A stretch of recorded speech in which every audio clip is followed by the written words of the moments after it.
ప్రముఖ నటి సమంత ఓవైపు సినిమాలు చేస్తూనే మరోవైపు నిర్మాతగా మారి ట్రాలాలా బ్యానర్ పై శుభం అనే సినిమాని నిర్మించి నిర్మాతగా తన మొదటి సినిమాతోనే సక్సెస్ అయింది. ప్రస్తుతం సమంత సోషల్ మీడియా వేదికగా అక్టోబర్ 27న ట్రాలాలా బ్యానర్ పై తన రెండవ సినిమాగా మా ఇంటి బంగారం పూజా కార్యక్రమానికి సంబంధించిన వీడియోని షేర్ చేసింది.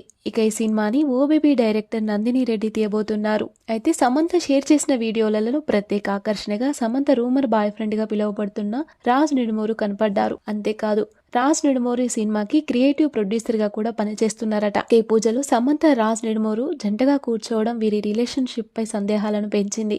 అయితే కావాలనే వీరిద్దరు తమ మధ్య ఉన్న బంధాన్ని ఇండైరెక్ట్ గా చెప్తున్నారంటూ త్వరలోనే వీరిద్దరు పెళ్లి చేసుకోబోతున్నారంటూ సోషల్ మీడియాలో అటు సినీ ఇండస్ట్రీలో జోరుగా ప్రచారం జరుగుతుంది. ఇక సమంత నిర్మాతగా నటిగా కలిసి తీస్తున్న మా ఇంటి బంగారం గురించి సోషల్ మీడియాలో మా జర్నీ ప్రారంభించాము.